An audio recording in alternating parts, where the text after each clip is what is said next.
You tuned in Rotation, the podcast with Street Team Hek. We going raw, we going the realest of the real, and we going uncut. It is rotation. We will go into conspiracy theories.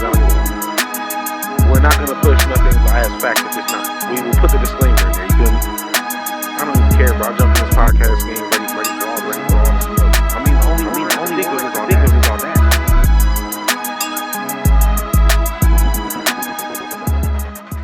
You already know what time it is. Get in rotation.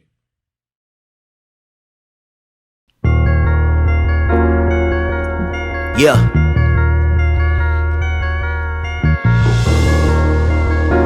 Black World motherfucking music. Let's go. Call. Yeah. I never slack on the tempo. Blowing big sacks in back of the rento. Keep me on track in the mental. Why you gotta make it so complicated when it in fact could be simple? Watch it get down like limbo. Shorty jot down my info. Yeah. Best nigga rap since Izzo. Pockets on fat, that's Lizzo. Pockets on fat, Carl Winslow. Unbothered, like a Marion. Get rid of niggas, that's like Fizdo. Extendo, clip on a pistol. You ain't about to make my ears low. These niggas rub me the wrong way, and I ain't even put no Vicks on. 3 offshore accounts in a big home that I built off rock like a Flintstone. Got dick that your bitch put her lips on. She tryna fuck, I don't know about a friend zone. Put a Hail Mary in the end zone. She just get fucked and sent home. I don't know about the shit they put on beats, but I can speak for myself. Yeah, and I'm just gonna preach upon the deepest parts of me. Don't care if I'm felt. Yeah, and if I gotta reach up underneath the seat, then they gon' reach for my help. Yeah, and if they want beef, then I'll be forced to bring the heat and make the shit melt. Bitch! Yeah. I never slack on the tempo. Blowing big sacks in back of the rento. Keep me on track in the mental. Why you gotta make it so complicated when it in fact could be simple? Watch I get down like limbo. Shorty jot down my info. Yeah, I never slack on the tempo. Blowing big sacks in back of the rento. Keep me on track in the mental. Why you gotta make it so complicated when it in fact could be simple? Watch I get down like limbo. Shorty jot down my info. Let's go. They want to that shit. Get down the line. Ooh, you see the finger roll, fam? I had to get that motherfucker. Oh, I faded that motherfucker all perfect. Yeah, you did. Hey, he went off. Man, in rotation, that was the brother BU, fam. You already know what it do. That shit crazy. I ain't forced him to play it or nothing, but I definitely was like, fam, we just gonna play this one.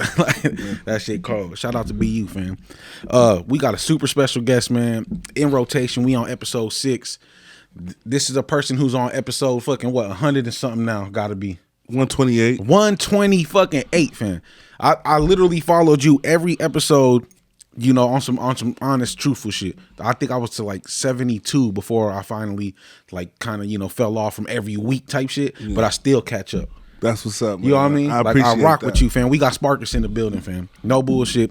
I'm super excited about this because, like I said, not always wanted to do this, but I've wanted to do this for a long time. And during the times where I was like, maybe I should do it, like I don't know, you was already, establishing the name with this conversation podcast game shit, bro, and going crazy. Like, no, it feels good, man. It feels good because a lot of people just got to know it's possible. This is some new territory for a lot of people.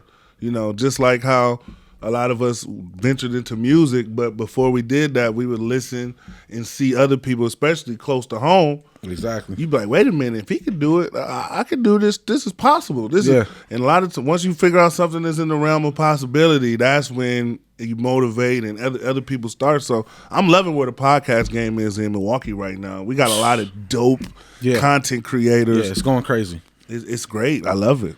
See, but look, like that's what I'm saying. When there was nobody else that you could name, Sparkus had that shit, bro. You used to talk your shit, bro. Yeah. What was it called originally? That was the original. It was Talking Shit with Sparkus. Talking Shit with Sparkus. That around 2015, 2016 time. Ahead of the fucking curve, fam. And then when I added my god brother Colin and my sister Breezy, and we had a bunch of different guests. Right now we kind of rotate out guests because it's kind of hard. The three of us is all family, so we not going nowhere. Right. And that's why I'd encourage people, those of you that's listening that want to start a podcast, it's easier to do podcasts with people that ain't going nowhere, because friends and associates and people you wrap the show with and all that other stuff, they gonna come and go or have their own life and their own ups and downs, but family is gonna be there forever. So if you want to maintain that consistency, either do it by yourself or do it with family. And ain't going nowhere. That's my advice to people that's working with people. Man, that's some good advice too, because shit, it's been hard enough for me to, to get to where I'm trying to go with, because I wanted to co-host originally too, but it ended up, I just moved. I'm moving. Let's go. I gotta do it. You know what I mean? Like, so this is all right here. One man band, fam. I do this all by myself. Boom. Let's go. I tell people, bro, I ain't got no Bobby Valentino in my blood, bro. I can't slow down for nobody. I can't slow down for nothing. Okay, we got to keep it going. No, but yeah, so, I'll be trying to come up with topics for the show, right? Because I remember when I was on your show was the first time ever I talked about it publicly about, I got this set up, and it's a little different from what I really was originally going for, because let's face it, I'm not no fucking school time fucking teaching ass, you know what I mean? Right. Uncle Rogers ass shit. So, the direction, oh my Jesus. I'm supposed to be on Do Not Disturb, man. What the fuck? It happens all the time. What is it? That's cool. There's been plenty of times I forget to put my shit on airplane mode or something. Bro. Well, I'm glad I'm not the only one that happens to. So that's what's super cold though is I don't think that the camera cut not once. No bullshit. I think it recorded the whole shit. That's funny. Yeah, it's valid. It's not, ain't nothing happened. That's what's up. All right, a little hiccup. No, but what I was saying is, I would just be trying to come up with topics, and I try to do shit with off the things that people know about the most, or things they've actually experienced. So what I came up with, I was like, man, I know Sparkus, you're a veteran, correct? Correct. See, so that amazes me, because if you wouldn't speak publicly about that, I would have never.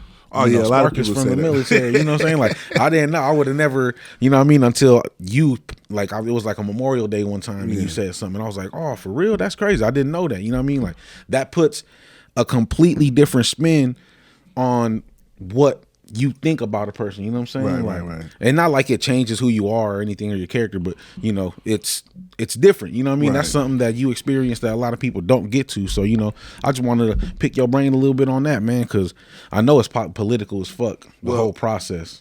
To be honest with that, I'm glad you actually brought that up, because I think it was like Memorial Day or Veteran Day. A lot of people they post themselves in their army clothes, or and that stuff like that, or they post their dad or grandparents or parents or whatever who served. And I was thinking, I was actually talking to my wife about this, and I told her, I said, as a person of color who served in the military, oftentimes I feel like it's tough to kind of talk about that veteran or being a soldier, because for a lot of us, especially in the new age, like woke culture and stuff, a lot of people say, well, why would you serve the military? Why would you work for the white man? And why would you do that? So it doesn't get, like, in white culture, like I tell you, like when I was in the army, I used to have my fatigues on and walk around. Those white people treat you like a fucking rock star. Because it's their culture. Because it's their culture. It's a militant culture, patriotic. So when they see you with that, you get special privileges. You get treated in a way that they know what you're going through. You know what I'm saying? Like, because they're a part of that. Like you said, it's their culture. Exactly. When it comes to a lot of the black people, it's kind of one of those things where they don't understand why you would join the military or why you would be a part of something. Because a lot of time they look at the government as the opposition. I feel that way. I personally, that's why I wanted to ask you about it, because I was like, I said it on one of the other podcasts. I was like, yeah, to me, it's ludicrous. You know what I mean? Like, but as a Puerto Rican, bro, I've went to this one time. I was dating this chick right in high school. Her pops literally set up a PTSD program for the U.S. Army and shit. And then he was running this thing. This was before iPads was even out, bro. And they had big ass tablets and shit where they would come answer questions and shit. But he put me on the job and he sent me to Puerto Rico. So I went to Puerto Rico. So I literally went to Puerto Rico when soldiers were coming back from their leave, making it back. You know what I mean? And I had to like line them all up and, hey, yeah, bro, I answer these questions. I'll look at the tablet. If they got a certain set of answers that they, weren't supposed to, So you got a little taste of it. Yeah. You going to this room. You know what I'm saying? That's for you. You cool. You going to this room. So it's like, but to me, the whole time I was doing it, bro, and I wasn't as woke as I am now. Obviously, woke is one of those fucking things that they made a trend, and it's just like, shut the fuck up. Like, you know what I'm saying? Like it used to be the shit if you was actually woke, nigga. But now it's like shut the, But you know what I mean. But before I got like that, I was still like, damn, they don't give a fuck about you, bro. Like they don't give a fuck about this island, fam. You know what I mean? And I didn't even know the shit I know now, but I still felt like that. You know what I mean? And it was like, I don't know, but then I felt the camaraderie, fam, because like I was the only bilingual person that was part of like the team there and shit. And then they took me in a room and they had like some rum that somebody put up before they went to war and shit. Yeah. And they popped that shit, gave me a shot. Like, you know what I mean? And they was like, and I didn't speak Spanish that good. It was crazy. Mm-hmm. I'm supposed to be the bilingual, the translator and shit. Yeah. I can understand 100%. But at that point in my life, I was not polished on my Spanish, so I was like, but they was fucking with me, and so I felt that love. And then I felt also the feeling of like, all these niggas in this room is badass. You know what I mean? All these motherfuckers is trained, they healthy, they ready to fucking go. Not all of them, but no, you know what I mean? Like that's the feeling you get. Yeah, right. Not all of them. I feel you. But you're right though. He said not all of them.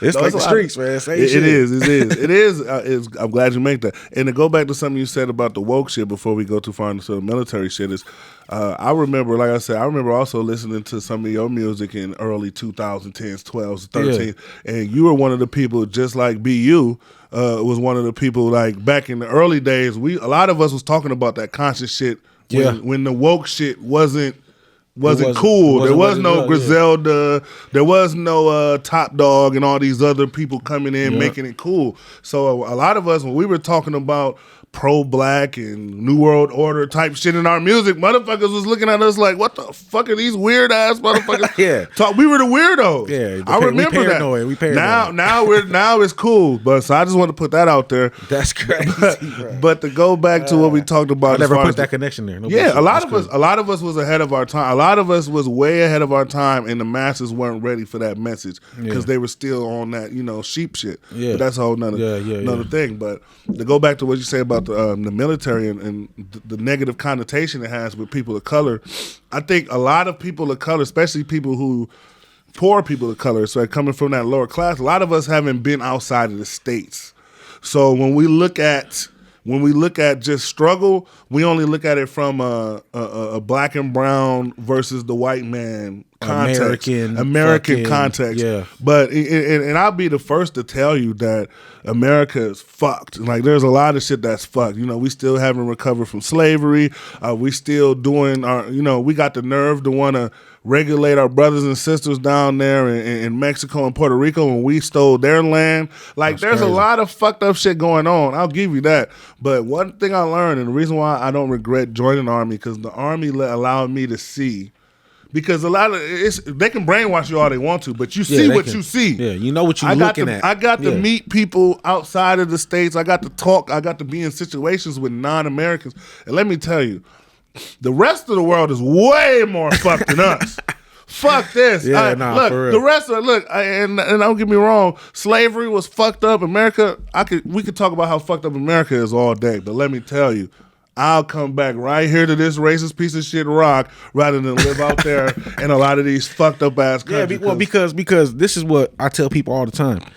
Bro, infrastructure is a motherfucker. Yeah. Like, if you don't understand what that means, bro, it's like, this is what I tell people all the time. Bro, if for whatever fucking reason, at any given moment, the entire infrastructure of garbage and waste disposal was to give the fuck out, bro, your entire life would be completely 180. You would be fucking turned around. You wouldn't know what the fuck that, bro. We saw a little bit of that in the pandemic, though. Like, I remember certain shit when going to Walmart, not being able to get a can of Lysol, no fucking where. Yeah, and it's like little shit. You don't think about shit like that until it really, really, But like I said, imagine a world where for 1 year, waste management and garbage disposal and all that whole infrastructure just collapsed. That's called Iraq. That's called Afghanistan. I've been there. And when you go there, when you go to these places, right, a lot of the shit that we take for granted here in the United States, like I said, I don't want to come here and be no Candace Owens sounding ass nigga and just, you know, with my fucking American flag in the air. No, I get it. Terry Crews ass nigga. But at the same time, I will say that a lot of us, we do got to appreciate being in the position. This is what people got to understand. Just because you appreciate being an American doesn't mean you're pro the atrocities that America has committed. No, right. You know, I'm just like, look, it's fucked up how we got here, but shit, we here now. Yeah. And it's fucked up over there at the end of the day. So I tell people all the time, like, if it was a zombie apocalypse, right, and the only place that didn't have the zombies was a random ass island, but then soon you would find out that actually you wasn't even supposed to be on this island. These people kidnapped you and forced you to go to the island because they wanted you to work on this island. But then, as you find this out, you looking at outside the island, you see zombies and people dying everywhere. Do you continue to be mad, or do you kind of like, how do you appreciate not being zombie dinner without kind of one-upping the people who kidnapped you? It's a hard-ass situation. No, that makes sense. It's a fucked up situation we're in. Like, we got kidnapped to a nice-ass place. Like, it's fucked up. Yeah, we still got kidnapped, though. But I think that's what makes the struggle so different for motherfuckers here, because we struggle so much differently. Yeah. We struggle due to the choices, you know what I'm saying? Like, they made it to where they're like, hey bro, you got a choice really. Either you could play the fucking game, right, or you could be the fuck down there somewhere with them. You know what I mean? Like, and that's fucked up. It fucking sucks because, you know, why the fuck do I gotta do that? You know what I mean? But it's a crazy position, bro. Imagine growing up in North Korea. Imagine growing up in North Korea, right? They don't even have think for yourself and shit. They don't even have internet over there. They have whatever the little dictator decides to give them or something like that. Yeah. Or imagine growing up in a place like China, where we look at China, you see a lot of these pictures of Tokyo, Japan, beautiful infrastructure, beautiful place, but most experts say that China is going to be on a downhill swing in the next 10 years because they're so traditional, they're not keeping up with the times, they're not keeping up with the future, so they might be on the downhill swing. Imagine living in a place like Russia right now. You know, Russia's done for. We got the war in Ukraine going on right now, but you want to know why that the Ukrainians are hanging in there with a big ass power circle? Because everybody was scared of Russia. As soon as something happened, everybody got scared of Russia. First off, all you scary Americans, get the fuck off the internet. If you're scared, you don't deserve to be on Facebook. I'm sick of you scary motherfuckers. When this Ukraine shit started off, I was so pissed off at the amount of scary Americans on, oh my God, Russia, man. We are him. We are them. We are the ones. We are them niggas. Why do you think it says U.S.? Because we are us. Yeah. Them. Those. Yeah. So we're not scared of no fucking body. See, I think if more minorities, I'm not saying overlook slavery and overlook racism and overlook all that shit, but understand that we were here before them. Puerto Ricans were here before them. Yeah. Black people were here before them. So this is actually more of our country than there's a pyramid in Idaho. There's a pyramid in a random ass lake in Wisconsin. Did you know that? Yeah. Like, there's pyramids here. We were here way before them. So therefore, we should have every much as pride in this country as these motherfuckers who stamped their little punk ass flag on it and started calling it theirs. That's cool. They can call it theirs, but we know what it is. So we got to go fight for our shit. No, we can't let nobody just run up in our shit like it's sweet. See, and that's crazy because I feel that way. I definitely feel that way. But I feel like it's gonna have to be like some, all right, World War III, nigga, we taking everybody. We don't give a fuck about your health defects, nothing. Look, and you gotta come. Who ever looked at us funny owes us money. Well, I don't give a fuck. Just it's come, dead, get our shit. And I'm in a fucking terrible boat on that. That's fucked up. No bullshit. No, but that makes hella sense because, you know, I love this place enough for me to go fuck some shit up.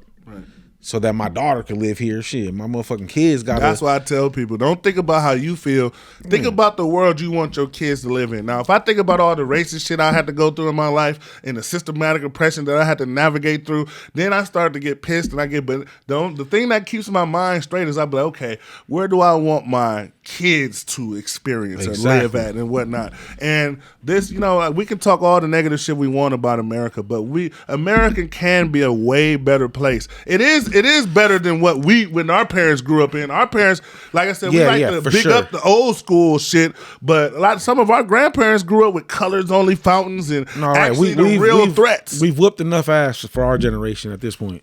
Exactly. Because, motherfuckers wasn't going for none of that growing up. Like, none of that shit. None of that. Oh, you like, I'll smack the shit out you. Exactly. So, I mean, life is a lot easier and it can get way better for our kids. We can make a world right now in America where our kids don't have to worry about half the shit that we worried about. Now, that's a double-edged sword, though, because I think even now, part of what's wrong with these kids is they don't have to worry about half the shit that we worry about. They're soft. We took it all, yeah. We created soft times, fam. And with liberal parenting, created soft times, yes. Liberal parenting, and with a mixture of this soft ass laws being passed, where you can't even so much as like collar your shit up, like you can't even grab your kid. Like you used to be able to do the Bart Simpson, Homer Simpson choke on a kid. You can't even collar him up right now without going to jail. Yeah, you can't even snatch him, like grab a motherfucker by his shirt and fuck. Hey man, which is crazy because I always thought an ass whooping definitely put me. It definitely made me think about some shit before I did it. I never just did some dumb shit. Was like, I'm good. I'm just gonna do it. No, I always was like, damn. But let me my tell you mom what they finna did. Fuck me up. But you know what they did that fucked it up? They back in the day there was a difference between an ass whooping and abuse. And what this new generation did was they blurred ass whooping and abuse together.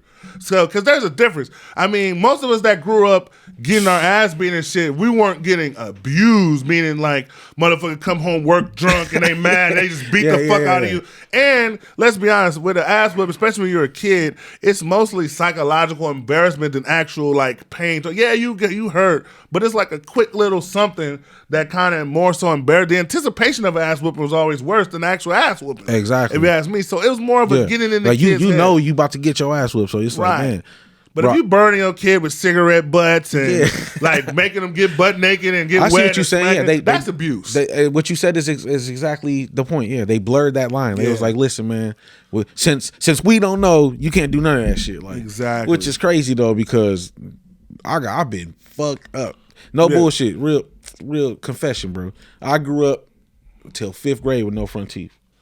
Whole shit. Got him knocked out? My mom she didn't obviously like drag me on the fucking ground or nothing, but she smacked me out the gate. And I fell and I'm obligated as an old school representative to ask, what did you do? Bro, I don't know. See, there's mixed stories, nigga. Supposedly I said, I was a little toddler or shit, and I was like, fuck that, or I said something where I was like, no, or some shit, and she fucking smacked me.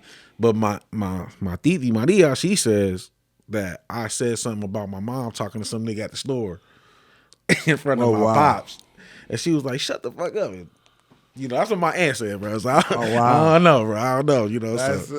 So it's a hectic mystery of my life. That's man. a mystery right there. You have to go to Steve Wilkos, get a lie detector test on that. You know what I'm saying? Like, because my mom never really came out with that shit, man. That's crazy. But hey, that's discipline though. You know what I mean? Right. That discipline.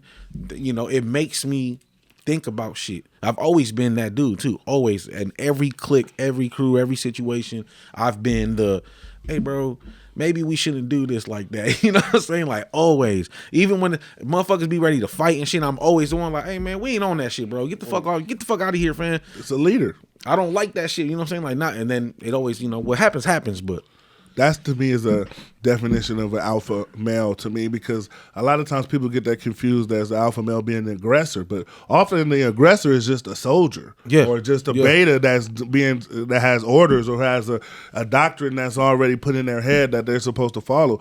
An alpha male is the number one differentiator between alpha males and just regular males or betas is the ability to make decisions. It's just the ability to make a. A lot of times, you ever been in a group of people, you all trying to get something done, and everybody's just chaotic, and there's always the one friend or the one person, or like in your case, should do. Look, everybody calm down. This is what we do.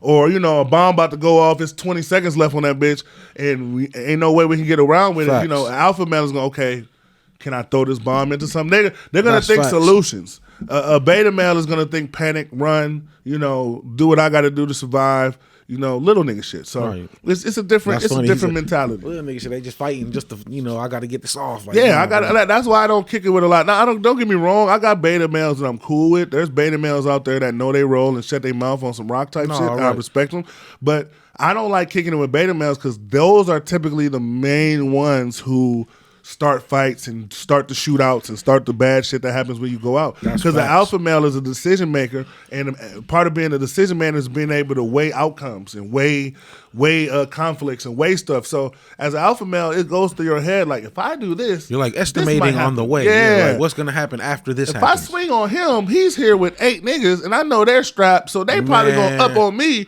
So then that's gonna happen. I'm gonna have to up on them. But a beta male is all emotion and all reaction. So they're not thinking about none of that. And a lot of times we'll praise the beta male for being reactionary because he was the first to react. Oh, he ain't scared.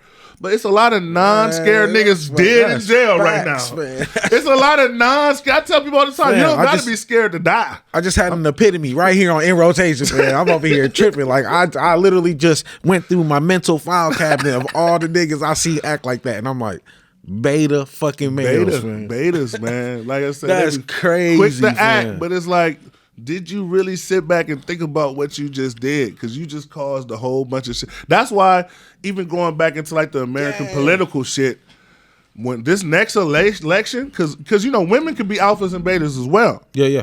No, there's definitely, they always have hierarchy in their fucking friendship. But the difference between women is women are more accepting of their ranking than men are. See, if you ever notice a women group, like women groups, there's a clear-cut leader. Like if you ever went out, there's a clear-cut person that's gonna talk. Like okay, if I want to fuck her, I gotta win her over. Otherwise, I ain't getting no draws tonight.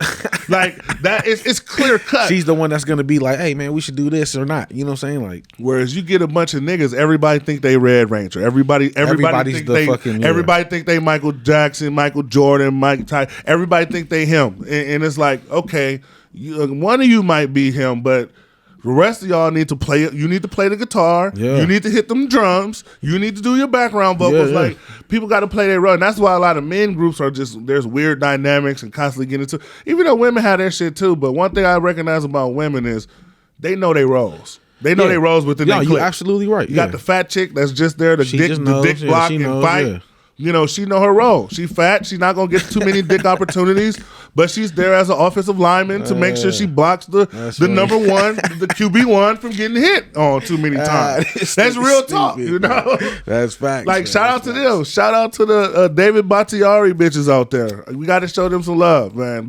They saving bitches every time. We talk about protect women. Nobody protects them more than the big buff chicks. Hey, I want you wasn't on Tory ass about that shit, right? You said he was guilty the whole time? Don't get me started on Tory, bro. That's a whole fun. No, fuck that. I wanted to talk to you about it, bro, because I think they set him up. Let's talk about it. I think first off, let me preface my statements by this. I'm already biased because he's a Canadian. I'm an American nigga first, so I'm already biased because he's a Canadian. So let me just. I feel that way about all them niggas. Drake, all them. Yeah, let me preface my statements by that. So he's a Canadian, and he's a little nigga by nature and by act. Like, there's a lot of little niggas who are little niggas by nature, but by act and by mindset, they're 7 feet tall. They valid. I know a lot of niggas like that. This nigga 4'11", but if you would just talk to him on the phone, you would think you were talking to Hakeem Abdul-Jabbar or some shit. It's a different type of thing. But what I don't like is, because, shout out to my nigga Mac, he always saying that I'm talking shit about short niggas when I ain't. Shout out to him. Shout out Mac Life. But I'm not, it's not at all. What it is I can't stand little niggas who act little.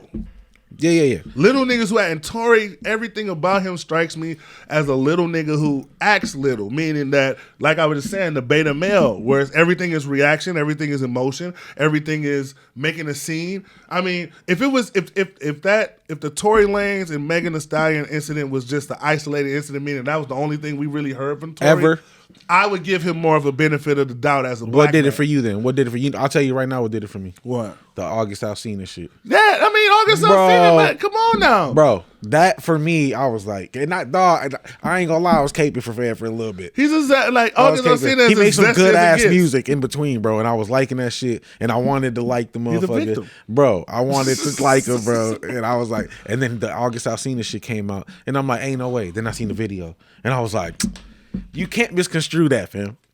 You did that weak. That is the weakest shit. Why I ain't never in my life punched a nigga in his shit because he didn't want to shake my hand. But bro. imagine, Hector, being 4'9" and you've been stomped over and pushed aside your whole life, and then all of a sudden you drop a hit, and now you got millions of dollars, and millions of followers, and all that attention. Yeah. Now everywhere you go, you want to let people. This motherfucker he took a picture of himself coming out the courthouse, and he angled it. He had like some 6'5" niggas behind him, and he angled it in a way where he was on the same height as the 6'5" niggas. Like, he made it look like he was on the same height as that. To me is like, you're delusional, bro. And going back to the Meg Thee Stallion shit, to talk about crazy. Meg. I vouch for Meg. I fucks with Meg. I think she really got shot. I think she did. I'm not going to say she was perfect. She had some lies in there too. And she had some questionable shit on her side too. And I'm pretty sure if we were to videotape or they had body cameras like on some police shit the whole night, I'm pretty sure Meg was the belligerent one out of the crew, if you really listen to the stories. She was the one who drank too much. And she was the one who went and talking shit. She probably said the words that kind of set the whole thing. I'm not saying she's perfect, but what I'm saying is I feel like when it comes to women of color and black women in particular, I feel like they're the only ones that when they can be ignorant and in the wrong, and then it's justifiable by murder or violence. Even with black people, we talk about this with the police all the time. Yeah. A lot of times these niggas, let's be honest, a lot of time I done seen it.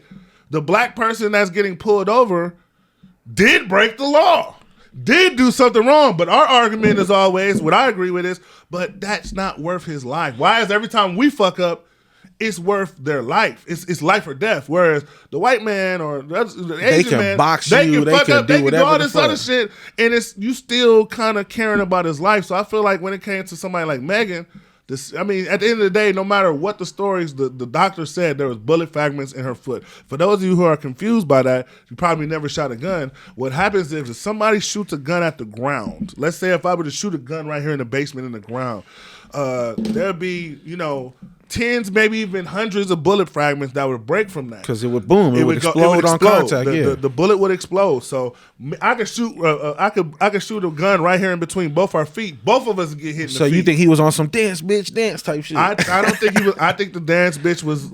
I don't believe that, but. He is a short nigga, so I can't. Oh, they put really said that. I was just saying that. That came up in the court. They said that that's some shit that they said that it was some shit he said. Now I don't. Nigga, I literally am. I haven't kept up as much as I should have. But I literally was just thinking in my mind, like, did he just was like, bitch, fuck you, and he like that's shot out of some movie shit if he did. But we got to take into consideration they was drunk. Delusions of grandeur, bro. He has delusions of fucking grandeur. He probably was like on some Scarface shit. Niggas be doing drugs and shit. It can be anything, fam. And if you've ever drank rich nigga champagne, I have not. If you've drank rich nigga champagne, that shit gets you trippy. That shit gets you trippy drunk. That shit gets you a different kind of drunk where you talking. What kind of champagne we talking about? I gotta know the name. I mean, I'm talking like Ace of Spades. Okay, yeah, cream of the crop type shit. If you're drinking that good champagne, which I'm pretty sure if you had a party with Kylie Jenner, is like some of that shit you supposed to be. If you're at a party with Kylie Jenner, you're drinking the good shit. You're drinking the good shit. So, but let's back up to the Tory situation. So we're talking about that. Let's talk about where he fucked up first, because a lot of people don't know he was fucking the friend Kelsey first.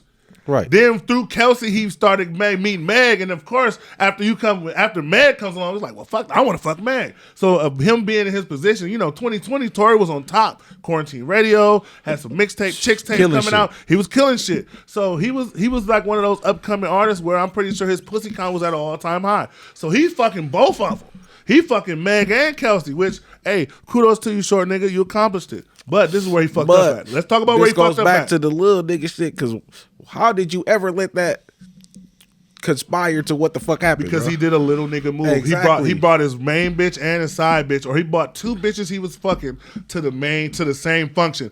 Fellas, anybody that's listening to this. Why? What 4'9" nigga would do some shit like that? Let me know. You brought two bitches you fucking to the same party, and then that's not where it ends. You brought two bitches you was fucking to the same party. Then then tried to fuck another bitch. Then tried to fuck a third bitch. Yeah. Come on now, bro. I don't give a fuck how famous you are. You gotta know the player handbook. And what I'm like, and what happens with little niggas who are new to the game, they know the game, but they don't know the playbook. So they just out there throwing Hail Marys. Well, and then everybody knew each other, right? All three of the bitches know each other. All of them. I don't know how much they knew Kylie Jenner and all that other shit like that. You never really know how much these celebrities know each other. No, right. They play a little role in front of us. Okay, right. Sometimes they be intimate as fuck with each other. Like I said, we didn't. Meg was fucking on the baby and shit this time too. We didn't know that, but you never know. But my thing is, you fucked up when you got two bitches you fucking, you bring them both with you. Then you go try to fuck a third bitch. Like I said, come on now, bro. So that's already going to be an issue. Of course, one of the chicks, if not both of the chicks, catch an attitude, which leads into a drunken argument, which ultimately leads to your little ass letting off rounds. Now, I don't know if he intentionally shot at her. Which is crazy, bro. How the fuck? I don't know. And then on top of that, bro, you let off rounds knowing, one, you're not from America. Two, you're in L.A. Now, I don't know if those of you who travel, but everybody who really travels, they know it's 2 rules to traveling. Don't bring a gun to L.A. Don't bring a gun to New York. New York. I knew the New York. I never been to L.A. L.A. is just like New York when it comes to those guns. You better not, because it's too many people, too many tourists. They can't really risk having a Chicago, Milwaukee type scene where it's like people go. So it's like, if they see a gun, it's over. So people got to understand, this wasn't a case of Meg versus Tory, even though the media tried to brainwash us into this Meg versus Tory debate. This was Tory versus the state of California. And regardless of what Meg said, even if Meg would have never said anything, Tory's still going to jail because there's eyewitness accounts of him having a gun and shooting a gun. They already knew. He's going to jail no matter what fucking Meg says. So people got to understand that shit. He fucked up. And then two, no matter what y'all feel about the situation, no matter how we feel about the situation, a woman had bullet fragments put in her feet over an argument. That should never happen. No, even to a man, I don't think it should never happen. We too quick to pull out these guns for arguments.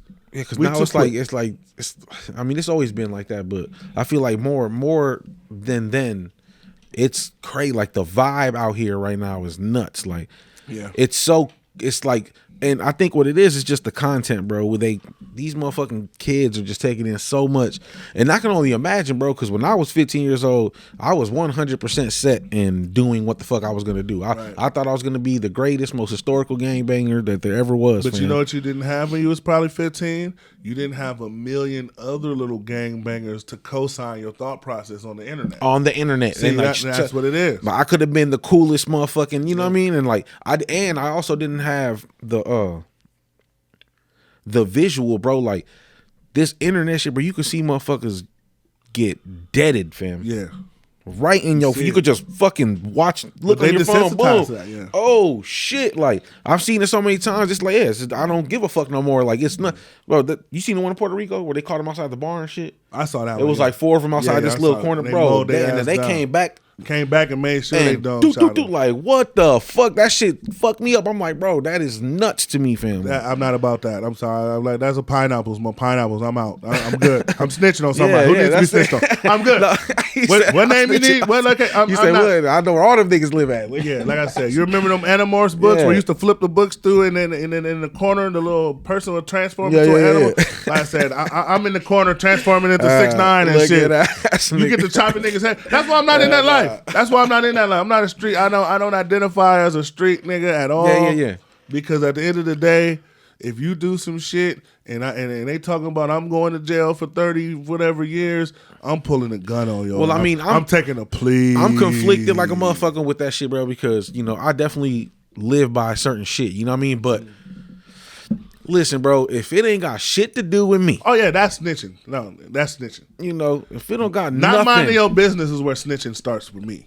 Type shit. Yeah, also, exactly. This the other thing. Let's say if me and you got an operation going, right? And we both in it deep. We both hands dirty deep. No, that's. And they catch me. Yeah.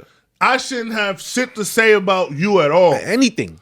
Anything they caught. That's what makes me. you a rat. That's what makes a That's motherfucker what a makes rat. you, and that's and that's why I call. The only reason why I say I'm a snitch now is because y'all changed the rat rules. Exactly. So now that y'all changed the rat rules, I got to side with the rats now because I'm not doing this delusional. Because Well, there is no rules. Yeah, the rules is gone now. They're not gone. They're non-existent, So, fam. now it's like, look, if we in a game together and we all doing shit and I get caught, of course I'm not saying shit because I'm in the game.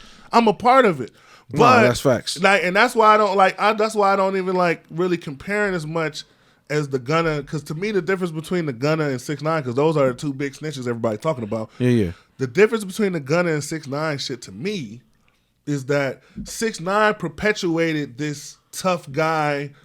I'm the boss. I can get anybody killed. I can do all of this shit persona. You know, they got them up for real. So a lot of people felt like people was clowning him because he was snitching, but people was clowning him before that because everybody knew he wasn't really about that life. Right. And everybody wanted, it was more of we wanted him to learn a lesson. People wanted him to learn a lesson of when you about that life and you talk that shit, but you ain't really about it, this is what happened. And by snitching, people went in on him because it was like he avoided actually having to handle the accountability that comes with that. Facts. Whereas with Gunna has always seemed like a more lamer, tamer, not even lame. I don't even say lame, but more even the opposite of lame, actually, like a cool guy. A guy that's not really involved in this, a guy who hangs with the criminals, but doesn't really partake in the activities like that. You know, right. I mean, that's the vibe I get from Gunna. But Gunna, if you're gonna be hanging with the criminals, sometimes you got to take what come with that too. So all I'm saying is, if you ain't do shit wrong, motherfucker, when they ask you questions about some shit you don't know about, then just say I don't fucking know. You know, Gunna panic. They probably put a bunch of time in his face. No, for sure. They was like, hey, bro, we're about to put you in fucking prison Yeah. forever, motherfucker. You about to lose all the money you got. You done for, fam. Like They all you gotta do is say yes when we ask you these questions, nigga. Like, and a lot of people that's calling Gunna a snitch, if they was in his position, they wouldn't have took the risk. They would have took the plea because he could have got off. I mean, he could have just said fuck him and say I'm gonna take it all the way up. But there's the risk of what if they want to make an example out of me? I mean that the prosecutor that Georgia prosecutor, she seems don't get me wrong, she's a black woman, so I applaud her for being in her position and doing her thing. Yeah, but she's dead set on. But she seems to me like the way she's going about these press conferences and coming at these rappers, just the vibe I get is that she wants to make an example out of rappers. Because she feels like, I think their end game is if we knock down their heroes, then the other criminals will be less likely to want to do it. Like the regular criminals with no clout and fame will be like, oh, well, I don't stand a chance. So I feel like she wants to make an example of the rappers because everybody can identify with them. And I don't think that to me is a good strategy because rappers make a 0.5%. Go get the real criminals, okay? Right. Go get the real motherfuckers. Shit, you focus on people rapping and shit. They probably account for 0.01 of the crime, but they probably do motivate other people. No, exactly. That's what it is. And for me, it's nigga, shut the fuck up. What the fuck? Why are you saying motherfuckers is like literally like they shouldn't be able to use hey bro, if I was looking for something that said you killed somebody and you are on there saying I killed that somebody, motherfucker, I'm sorry. Motherfuckers gonna be mad. Exactly. I'm for using the lyrics against rappers. I agree with you. No bullshit. Just imagine, bro. Shut the fuck. Who the fuck tells you to, bro? I just hit a lick. I'm finna put that on a record. I just hit a lick, bro. And then even if they're not even being creative about the shit, they're literally saying the situations in their lyrics. Like when I seen a video, I wish I didn't know we was gonna be talking about this, but if I had the video pulled up and like it was like him, it was like. I think it was Thug and Gun, and it was somebody. It was rapping, and they literally said what the fuck the case was about. And I'm like, why the fuck would you do that? And then you famous as a bitch, nigga. Like, why the fuck are you putting your shit out here like that? At least switch a detail or two up. Something. Make it where you could be like, what are you talking about? That didn't happen. You know what I'm saying? Nah, you put the whole 2, 3, 4 bars. And for those of you who are like anti using lyrics, let me ask y'all this question of. What if? Because I know people in this situation where their brother gets killed, gang violence. their brother gets robbed, their sister gets killed, somebody gets killed. And now the little niggas who killed your brother, who killed your sister, they hop on YouTube, shimmying shit, smoking on, let's say your brother named Rodney, smoking on Rodney, smoking on man, just killed him at the gas station, now we lit, smoking on it. Like, they doing all these dances and telling the world and bragging about killing your mans, killing your friend, your brother, your sister, and you get to court and you want justice and like, well, we can't use any of that. We can't. You gonna be mad as fuck. Hell yeah. You gonna be looking like this motherfucker just said what he did. Book him. He literally said, I killed that motherfucker, bro. Like, rappers gotta be I get it that rappers, like, you know, you want to express yourself, and I get it. We do applaud the rappers for keeping it real. Cause I ain't gonna lie, I'm a hypocrite in this situation because I'm also the same nigga that will not listen to you if I don't think you're living your lyrics either. yeah. So I'm kind of a flip flop nigga on this, bro. Because if I feel like if you talking about killing niggas and you don't strike me as a nigga who's ever even attempted to kill a nigga, that's an automatic no for me. So it's blurred lines. The players should get me. Yeah, I'm a player. I fuck bitches, and then you see their baby mama. So you like Detroit. No, fam, no, nigga, you are not a player. You're not. You just nigga who got money and started paying Bro, for pussy. Nigga, you are not it, fam. You no, fam. You know what I'm saying? And like, no, fam, nah.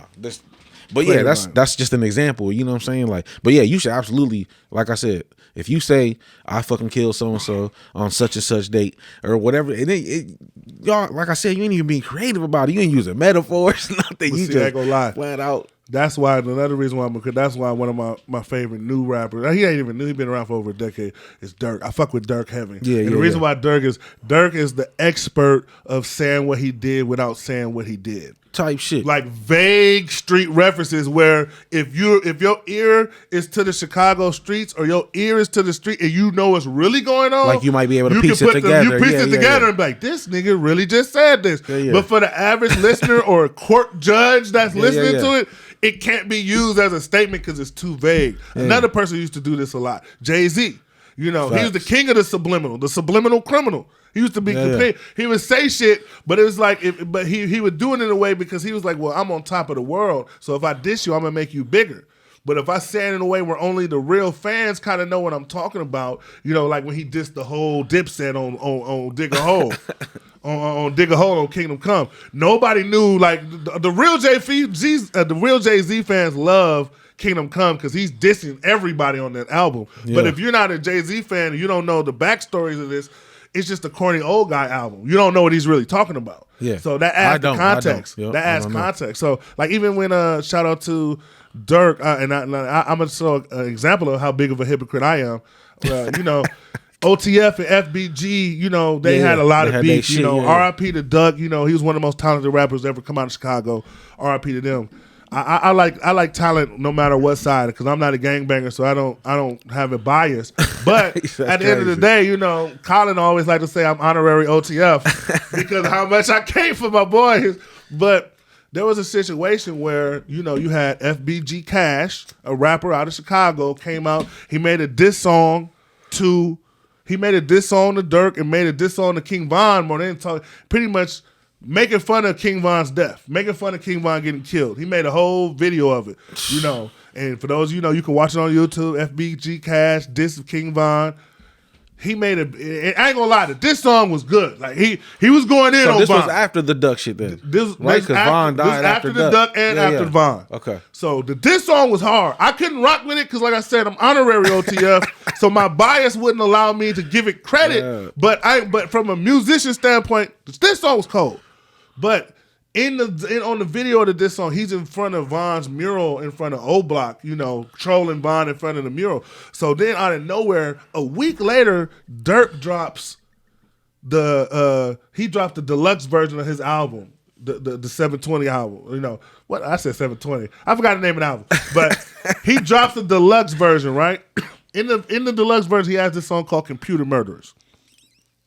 The first song he said is, check out your mans, I hope he got shot in the head, but he almost died, so I can say his name because he ain't dead. Then he whispers, Wooski. That's one of the top dogs on that side. So he dissed him. But the other thing that says is, he said, taking pics by Von mural like little bro won't come out there and spin, you know, addressing FBG Cash.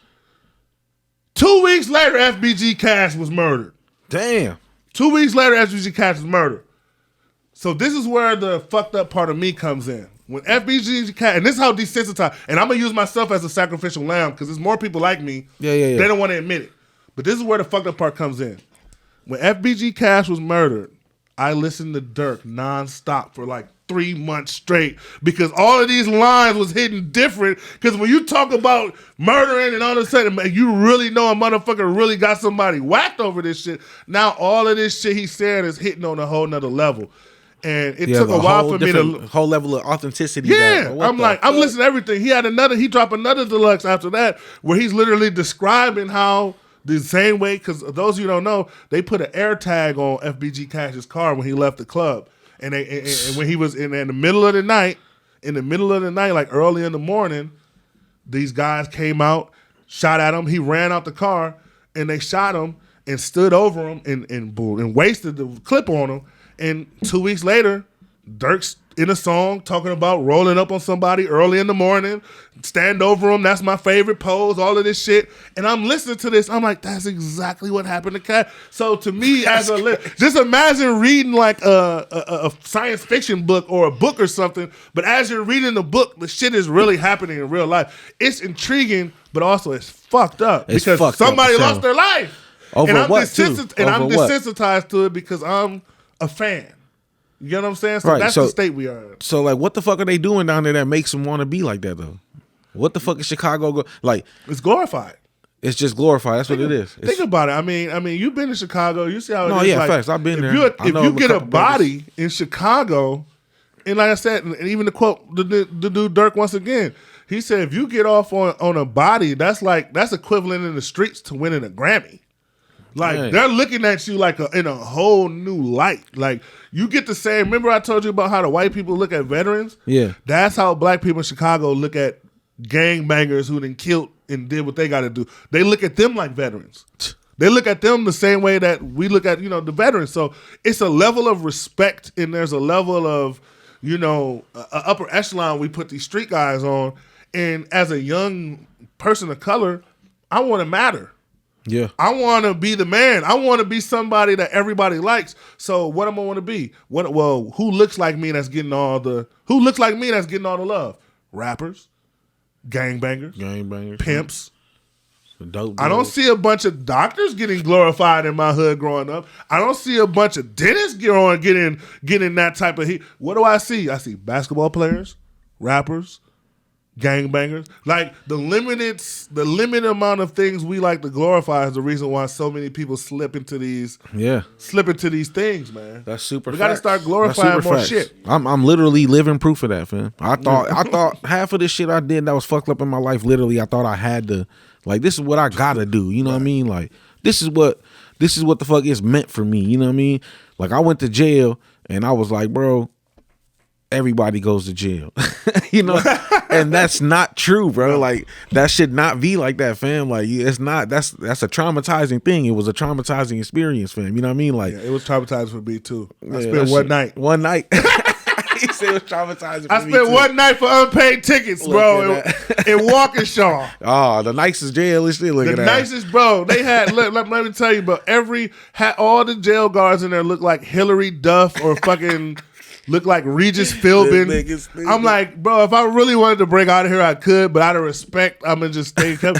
But that's when I realized it wasn't for. I realized it wasn't just for jail when they put me in a cell with some random white guy that got pulled over for too many DUIs, and he didn't wash his ass for 2 weeks, so the whole cell stunk. And then I get there, and this fat guy comes up to me like, well, what you in for? And I'm like, oh, this is the line out of the movies. This is one of those movie lines where I'm supposed to say what I did. And now my corny ass has to say, oh, I'm here for unpaid tickets. Like a, now I look like a sweet ass motherfucker. But no, jail, man. I'm in here for fucking niggas up. Yeah, exactly. I'm like Eddie Murphy on Life. Oh, well, man, we went on a killing spree. Just killing motherfuckers. We out here killing everybody. Say something, you're going to be the next one on my list looking at Whole time, I just didn't have no front plate, man. They got that's me. crazy. But it's a crazy world, no bullshit. But I thought I had to do that, though. You know what I mean? Like, I thought, that this was a strike almost. What? That is the dumbest shit to think about. That I literally had that thought in my mind, fam. It's crazy. And then when I was 24, bro, the entire year of being 24, I was scared as fuck. I'm about to fucking die, nigga. Like I was like, something's about to happen, fam. I'm not making it past 25, fam. Like I had that thought in my mind. It was crazy shit, bro. Like my relationship was going through it for it, like because it was on my mind all the time. You know what I mean? Like I was like, this is some scary shit. You know what I mean? Like and then I think back, and I used to preach that shit. I used to rap about it. You know what I mean? Like shit, nigga, life short, fam. I gotta get out here. You know what I mean? It's like to think back. I'm like, bro, the music. It was the music. Because fucking 50 Cent ruined my fucking life. Yeah, shout out to 50 Cent. Nah, 50 Cent's that nigga, bro. But they tell us that dumbass shit that, well, you know, we not expected to live past 25. I don't know who started that we not supposed to live past 25. I see plenty old niggas. I see plenty old motherfuckers out there. So I'm blessed to live past 25. Fuck that. I'm trying to live past 95. Yeah. Like, let's normalize getting old. My minimum 80, fam. Yeah. That's what I'm, 80 is what I'm trying to. Long enough to where I'm not a Joe Biden ass nigga to where I don't know what the fuck I'm talking about. I feel like I'm gonna be, bro. Yeah. Fuck. But I feel like I'm just gonna be like, as long as I can still talk about shit. Yeah. I can't wait. Like I said, we got to normalize glorifying being old. I can't wait to be old. You can't tell me shit. Once I become that old nigga, you ain't gonna be able to tell me shit. I've been here longer than you. I outrank you new motherfuckers. Fuck all you. I've been through the pandemic. Everybody. I've been through the Iraqi war, the Afghanistan war. Man. I've been through. So how many deployments did you do? Hey, let's kick it back into that, man. That's crazy. You brought that up. How many tours? Let's talk about Iraq, man, because Iraq. So hold on. Let's kick it back to when you was about to. So let's take Sparkus. You about to join the military. Why? Like what was the? You know, it's funny and I'm glad because somebody else might need to hear this. So when I started off at MPS, Milwaukee Public Schools, right?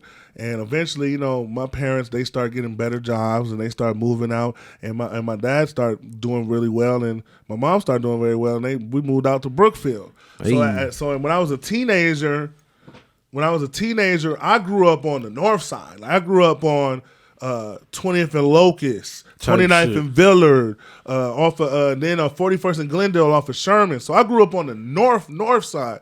So the transition I had to make from going from there to Brookfield was crazy to me. It was like night and day. Not even an hour away. Right. So by the time I was always just naturally smart, but by the time I start going to the Brookfield schools, you know, they treat you like if you don't talk like them, act like them, and assimilate right away, they almost treat you like you're slow or like you're dumb. You're behind, whatever. So the guidance counselor that I had, you know, I had like I think I was getting like I was getting like a 2.5, a 2.6 GPA at the time. Damn. In MPS, you going to college with that. He said 2.5. I know motherfuckers with 2.1, 2.2 that still got the UWM or at least MATC. Right. A 2.5 in a white school, you're a failure. Dang. And you black? So my guidance counselor was literally telling me, like, man, you might want to look at the military or look at other options. It's going to be hard for me to advise for you to get into a school. Like, my guidance counselor was literally telling me, like, you're done, bro. Join the Army, So at this time, the Army, to me, was kind of like a quick fix at the time. It was like I can get some quick money, I can move out of my parents' house, and I don't have to have the stigma of some guy. Because, you know, we get pushed college. So, you know, a senior year, everybody, I'm going to Wisconsin, I'm going to Cincinnati, I'm going to Madison. And I'm sitting there like, so the only way I could get like an identity where I felt like, because there, you know, the senior year, there's so much anxiety about what you're going to do next. What's next? Yeah. You know, you don't want to be the bum that ain't got nothing going for him. So when I joined the Army, it was a way to check that box off, and it cured my anxiety because I'm like, okay, I have a path now. I'm not going to college, but at least I know what I'm going to next, and I can learn some shit, experience some new shit, just like college. You know, get to travel. So, but then after I joined the Army, a lot of that kind of changed because, you know, I got a connection with the people I was serving with. I was able to develop certain skills. And there was a point when I was in the Army, maybe after like my second or third year, where I was in the best shape of my life, and I just felt like an absolute badass. I just felt, you know, I was peak Army, like I was peak that guy. And then what happens is you start to see a lot, you start to go through a lot, and then you start realizing a lot of the bullshit aspects of it. and you just get too old to be controlled. Yeah. Like I said, like it takes a certain, like me, I only was in about 8 years. There's a lot of people who do Shit, 20 that's a lot. years. That's There's people who crazy. do 20 plus years, but the way my mind works is like at 18, 19, 20, 21, yeah, you can yell at me, tell me, because I joined when I was 17. Right. I joined before I turned 18 because they had a program at the time you joined before. So from 17, 18, 19, 20, that's 3 years. I'm like, yeah, whatever. I'm a kid, so I'm following orders. It's no problem. By the time I get, 24, 25, I'm becoming my own man now. Yeah, You're not finna talk to me any kind of way now. Yeah. Especially once, I become a veteran. I didn't serve. I didn't win over there. Everything's just back. do what you say, and I just now shut the it's fuck like, up. But you definitely not gonna talk to me any kind of way right. now. So it became a conflict. I got it. of Yeah, interest. you got that shit under your belt. Exactly. Absolutely So not. Now it's like, you get there and they still want you to follow orders on this shit, and I'm like, hell no. I'm like, I'm a grown ass man. Then I have a kid, and it's like they're telling you, like, there was time, and what stopped it for me, what made me realize I had to get out, was there was a time where my first sergeant at the time was like, okay, Eric, I need you. I'm gonna need you on this training mission. I'm gonna have to send you to Oklahoma for 2 months, from February to March or something. February, my birthday, and I just had my oldest daughter at the time. So, and I'd never been away from her for more than that long. Yeah. And it just didn't sit right with me that some random guy could just say, okay, you got to go leave your family, and I have no control over that. So that's what I got to get back to the civilian side of things, because like, even though these civilian bosses still have somewhat a level of control, I feel like I got more control over my life now. Whereas in the Army, more choices. yeah, in the Army, I don't regret it, but there at any given moment they could just be like, hey, you got to be here. Go over there. Or, hey, you got to do this, and then I have to interrupt my whole life and go stop and go do that. And I didn't like that feeling anymore. I needed to take back, especially once I had kids. 'Cause I'm like, you're not finna tell me. So you don't get to choose where you're at then? For the most part, you can choose where you station. You get to choose, but let's say if you're you work in a unit where you're one of the veteran NCOs or you one of the top guys, and you train people. Like I was working at gun ranges, teaching like new recruits how to shoot, and teaching working at gun ranges like that. So sometimes they might call you to Fort Knox or Fort Bliss in El Paso, Texas, in the middle of nowhere and stuff. Like I said, I was at one point, I was at Fort Bliss, El Paso for like 3 months training in the middle of the desert. In the middle of the desert for 3 months. Like I said, no signal, family ain't heard from me, nobody knew where the fuck I was at, in an undisclosed location that was just out in the middle of the desert. So it's like, eventually it's like, my life, I got too many responsibilities to just at any moment just be taken off the grid like that. Right. And I salute to the the soldiers and the people who still are able to keep that up. But that's the reason why a lot of these police marriages, one of the highest divorce rates is police officers. Why?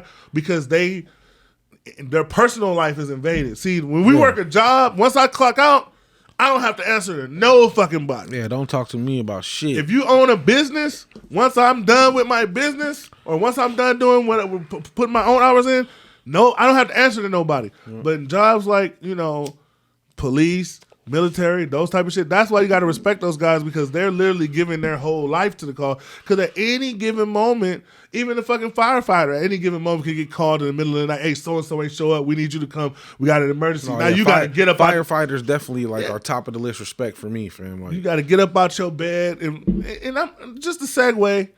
Firefighters should get just as much, if not more, respect than police officers. How many police officers have y'all seen save a life?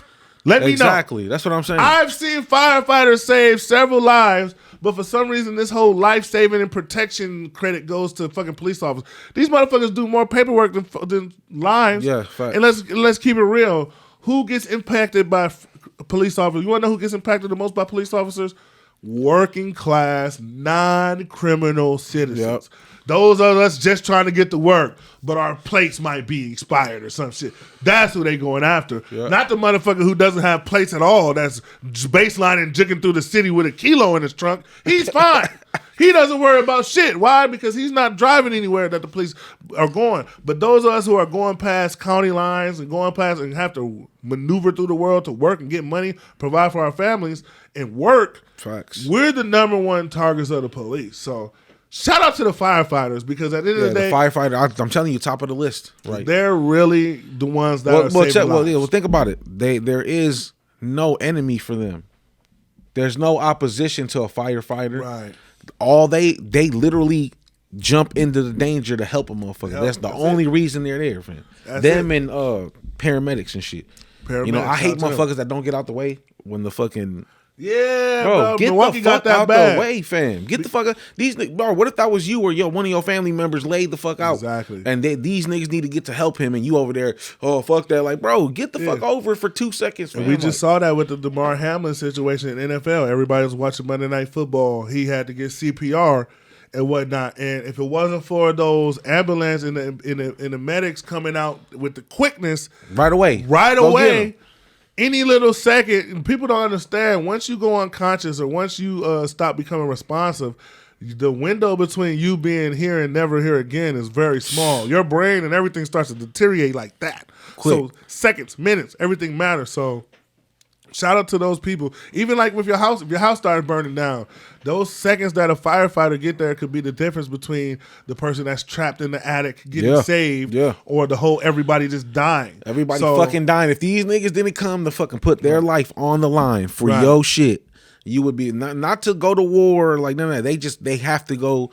get you out of the fucking situation. That's it. I could never. Too much respect. I can't think of not one situation where I was thinking to myself, damn, if these police officers didn't get here quick enough, we'd all be dead. Like, I can't think of one situation where, damn, if the police weren't here, like, they come after the fact and then they question the wrong people. Like, police are the after the fact paperwork guys. That's what they are. You're like, trying to find out who did what wrong. Exactly. And don't get me wrong, I'm not trying to say we don't need police, because at the end of the day, somebody break into your shit, steal your shit, you're going to call the police. No, we definitely need some police. More so detectives than police, but like these police, they're not on the same level as paramedics and firefighters as far as like who I respect. Because I've personally never been in a situation where I'm like fearful and I'm like, oh, the police might be able to save me. Like, if anything, 9 times out of 10 in the situations I've been in, the first thing that comes to mind is the police are going to make things worse. Like, how many times have you been in a situation where a normal person, you ain't breaking the law at all, you just in a situation, and a normal person would say, oh, call 911, but you thinking, I don't know, this shit might get worse if I call them. Yeah. So shout out to firefighters, man, paramedics, Power shit, bro. Rangers, When I get in police contact and shit, soon as they hit me with the interrogation, like, why, bro? Why? Listen, tell me what the fuck you need from me, and then we get the fuck on with our lives. You know what I mean? Like, I got a mistake. I don't give a fuck if I'm breaking the law or not, because you don't know that, motherfucker. You don't know what the fuck's going on. So stop fucking. Like, if I didn't do nothing and you don't got something to assertively fucking tell me, hey, bro, we think you blah blah blah. All right, cool. Then we could go from there. But if you just coming up, hey, where you going? Oh, why you going that way? Oh, what? Well, who lives over there? Like, bro, hold on, bro. Like, now you. They invasive. And let me tell you, I've had 2 separate situations. Because really, I'm the type of guy who has every right to really hate the police.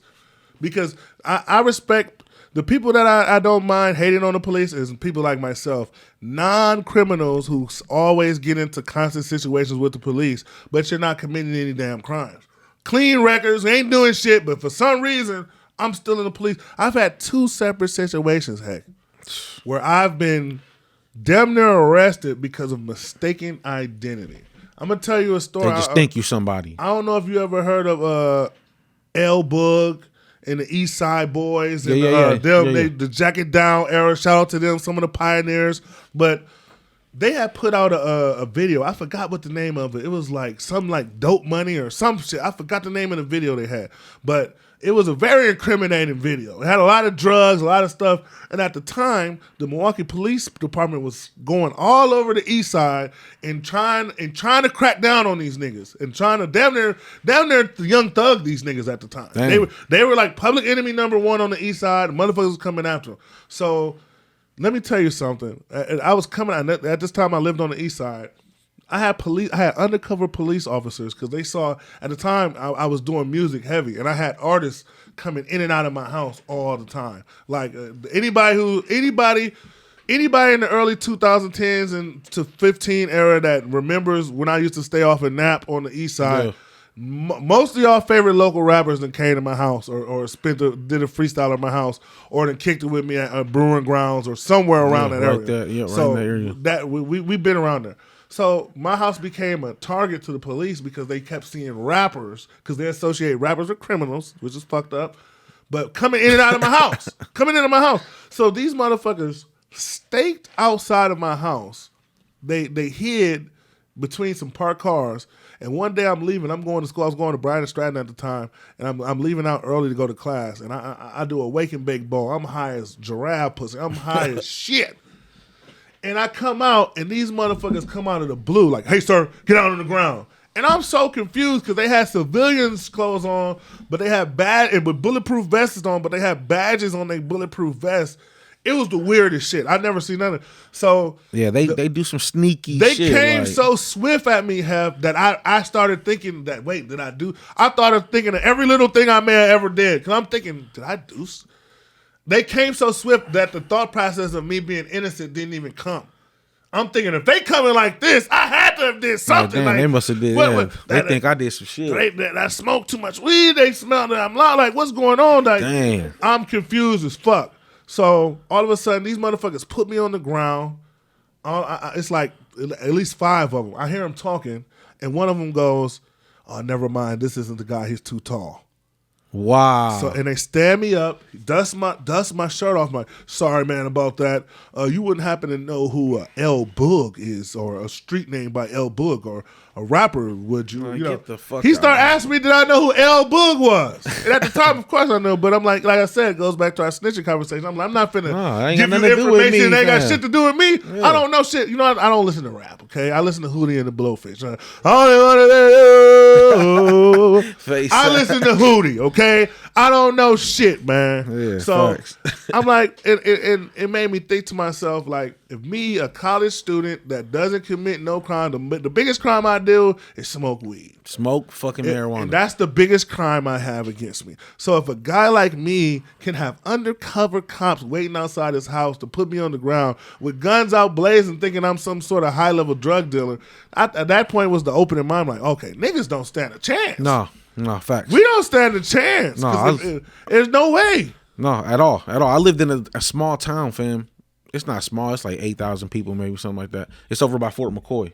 I don't know if you know where that's at. I know all about Fort McCoy. It's up north, yeah. I hate Fort McCoy, but yeah, because they got the Iraq training, right? They got where you go there and you fucking train and shit. Fort McCoy is a scary place. I'm gonna just put it like that. Man. Yeah, so I live right over there and shit. And them police over there was on my ass. They did not fucking play, and they was, and I was cockier back then because I never been in trouble.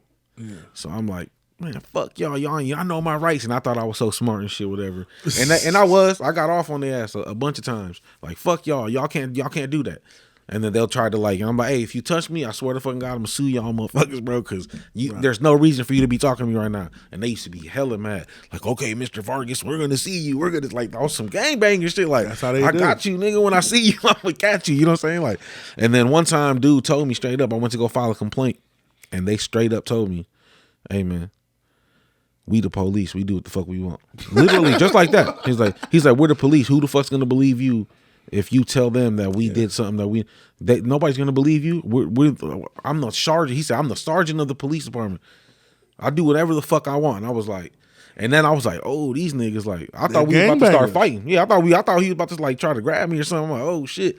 And that same motherfucker put a rifle to my lips, bro, when they came to my crib one time for the wrong person. Oh, they knew what it was. They knew it was. Because they went straight to my cousin's house right after that. And then, but it was crazy. But like, he was, and I had shorts on. He was like, get your hands. I'm like, motherfucker, I got basketball shorts on. And I ain't got no shirt, nothing. You a fucking bitch. You a bitch if you think I got a fucking gun or something, you weak ass. Oh, no, you think you so fucking smart. I'm like, man, fuck you. And then he pushed me up on the wall and he put that motherfucker, because they was like raid gear. Yeah. And he put that motherfucker right there. That goes back to the beta male. That goes back to the alpha beta male. Yeah, exactly. You don't have no control in the situation right now. Most of the betas are the ones who become police officers because a lot of alpha males have enough responsibility in their real life. They don't want to add the responsibility of also being a police officer because they're They're the leaders in their friend circle. They're the leaders in their families. They're the leaders at their job. So it's like, oh, I don't want to add the societal part, but you want to know who does it? Who joins the police force quicker than anybody? The beta male who never had power, who nobody ever listened to. And they feel like, I got this gun and this badge, now you're going to listen to me because I've never been listened to my whole life.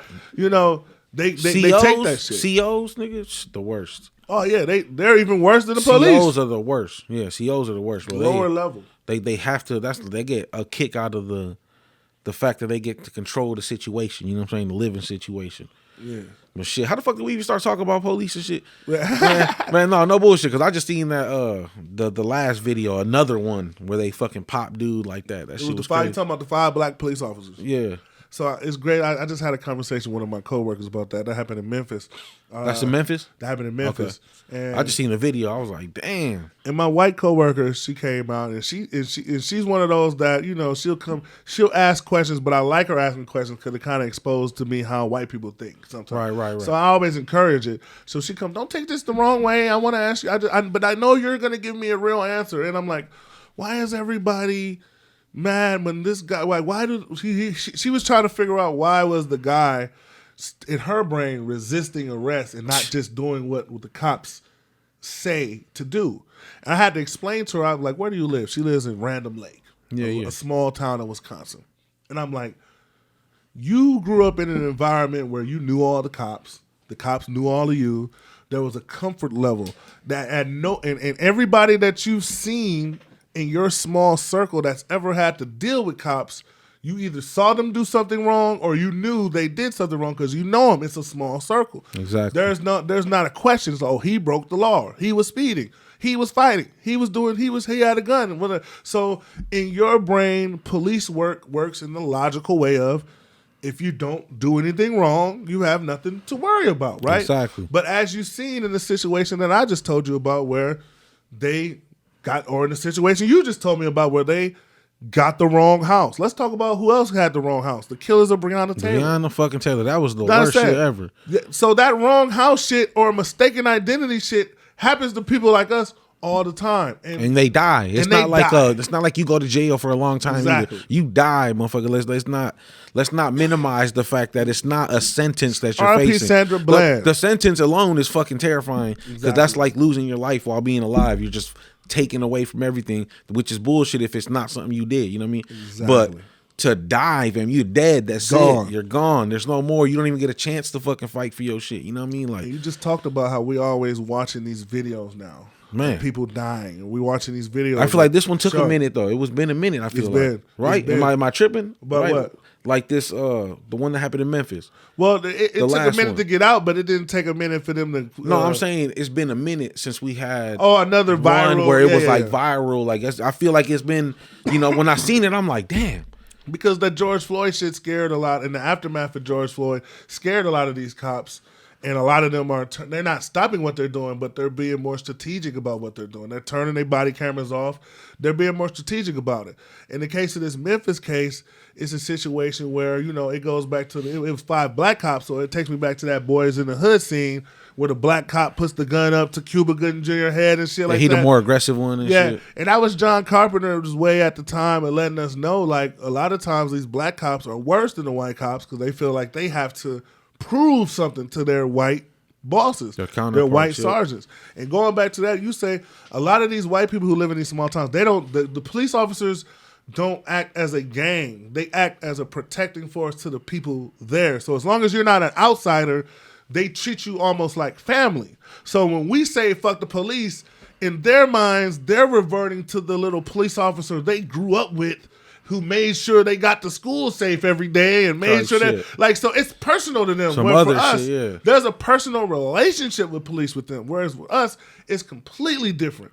We don't know these police officers. Let's be honest, in Milwaukee, most of these police officers don't even grow up or know shit about Milwaukee. We got motherfuckers from fucking Lake Geneva coming and being Milwaukee Police Department cops. And we got like quotas and shit. Yeah. Like there's no way that this whole community doesn't have this many. That's basically how I feel. They're saying, they're like, hey, there's no way you're going to report back to me and tell me that you couldn't arrest 500 black and Latino people this week. Exactly. Like, what the fuck are you talking about, bro? Like, They gotta get it. How is that? That don't even make sense to me. Like, fam, no, we know there's that much crime happening. We just know, like, and it's like, damn, it's just nuts to, and they definitely make an example out of motherfuckers too. Yeah. Like when you go in there, they was on my ass because I was the closest thing to a black criminal to them. You know what I'm saying? They was like, well, I identify like that anyway, but they looking at me like, this motherfucker, he think he finna come over here and beat some white people up and get off. You know what I'm saying? Like, hell no. They gotta make it. Bro, my bail was $10,000. There was a white nigga in there. He was 34 at the time. I was 18. He was 34. This was his third time catching felony charges. He had one less felony and one less misdemeanor on his pay. He showed me the paperwork. He was like, nigga, I'm like, nigga, I only got one more felony and one more misdemeanor than you. And I'm in here, fam, for $10,000 bond. This nigga's bond was $2,500. And then while I was in jail with him, he got it reduced to $500. Of course, he white. And I'm like, bro, it took me 7 months to get my shit reduced to $5,000. Because the problem I have when I have these conversations a lot of times with white people and I can't even just restrict it to white people, but people who grow up in small towns or grew up with different police culture where they grow up at, the issue I have with them is a lot of them are, when you grow up in these small areas or these isolated areas, it kind of limits you from seeing a broader scale. So you have this delusional aspect of everybody's experiencing shit the same way as I experience it. So that's where you get the people that are, the logic is, well, if you didn't do anything wrong, you shouldn't have nothing to worry about. Ooh, but we've been in positions, they haven't been in positions where they haven't done anything wrong. Like, have you ever seen a white person when they feel like they haven't done anything wrong and they get approached by the police? They're worse than anybody. They're the worst when it comes to that shit because they're not used to that. Like when you break it down, black people and Latino people, we're actually way more understanding than them. Like watch a video and watch a white person get pulled over and they don't think they were speeding or get accused of something. They go off because I pay your taxes. I want to talk to your boss. I want to talk to them. They are absolutely appalled because when they grow up, that does not happen. We've got desensitized to it and used to it, and we're just sick and fed up with it now. Man, many a comedy sketch has happened off that. Think about that. Why is that so funny? Because it's fucking hilariously true, fam. It's true. It's hilariously true.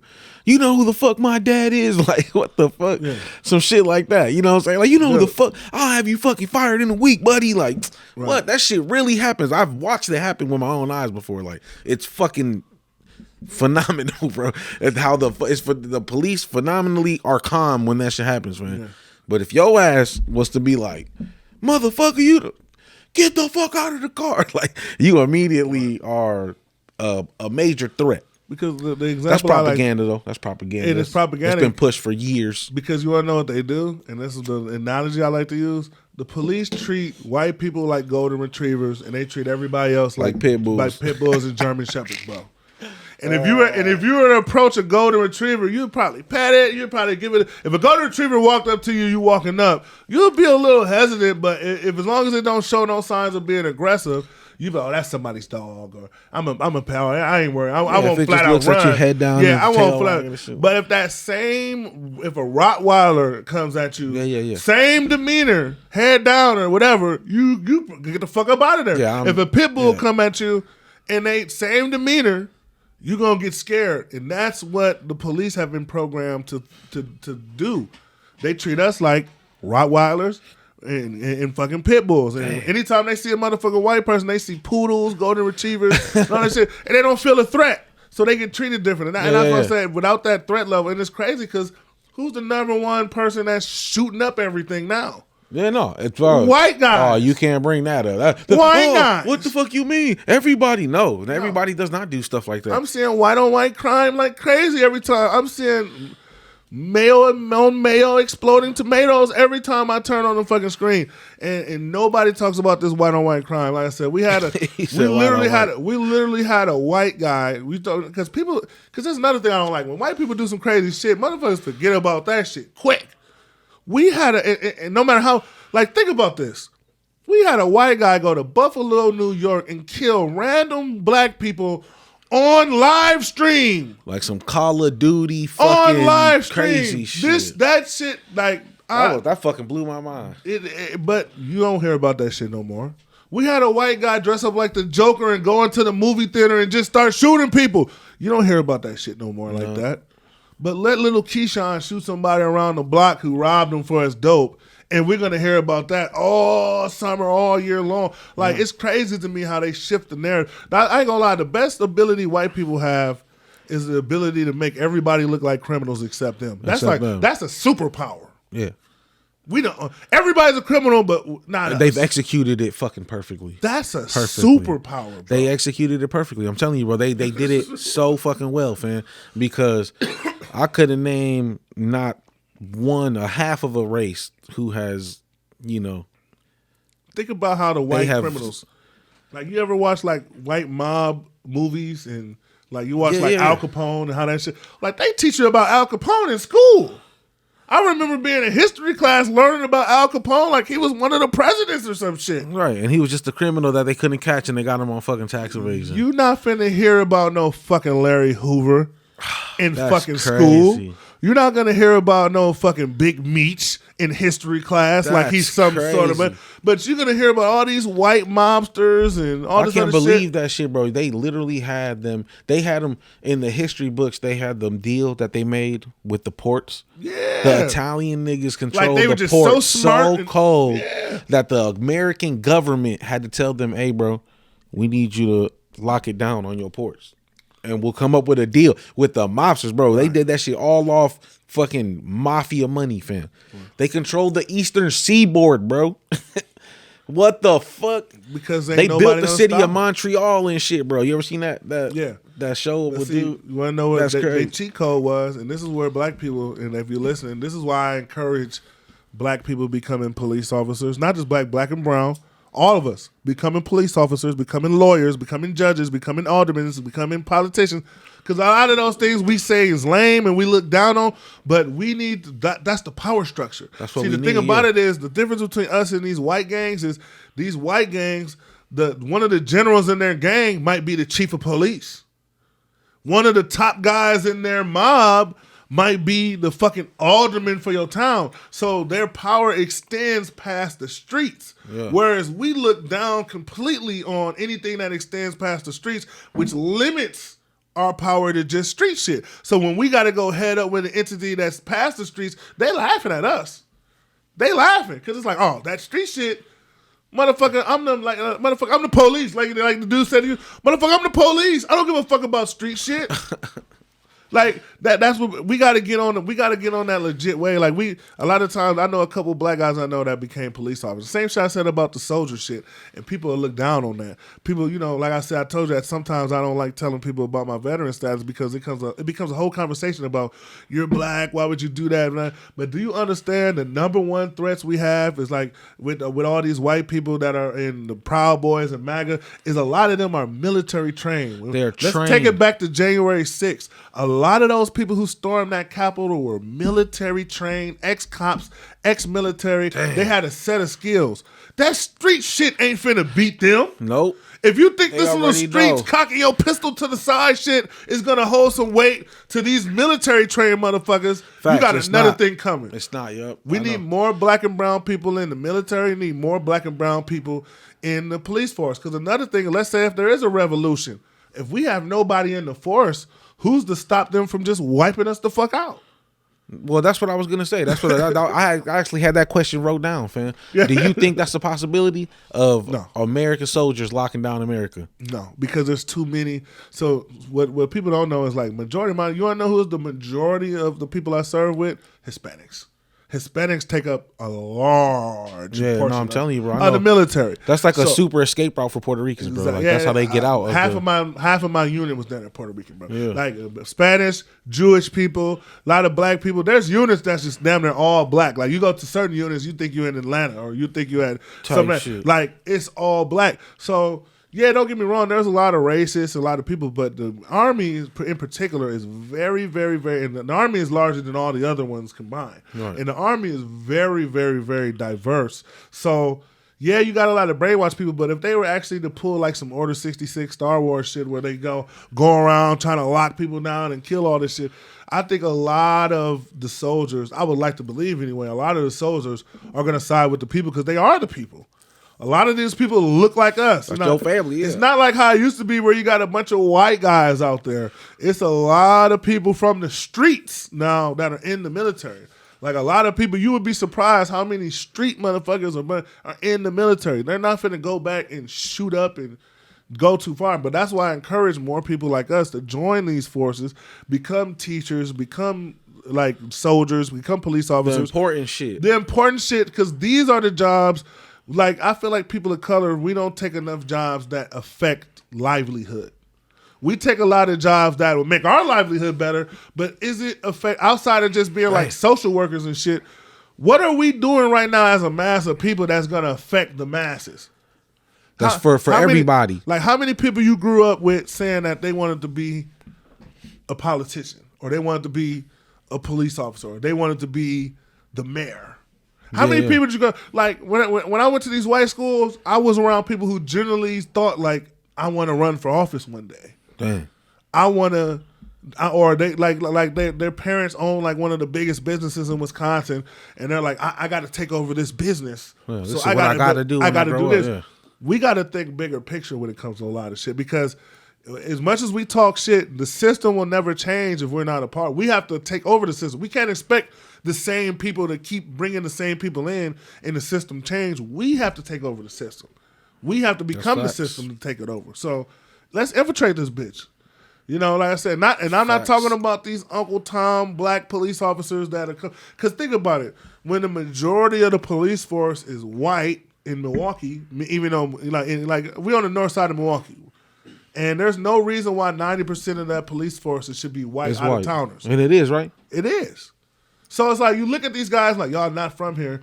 Those spots should be Milwaukee, born and bred people who know the streets, know the people, know the lingo, know the temperature, know when we need to have our shit ready, know when we need to chill the fuck out because you've been around these streets your whole life.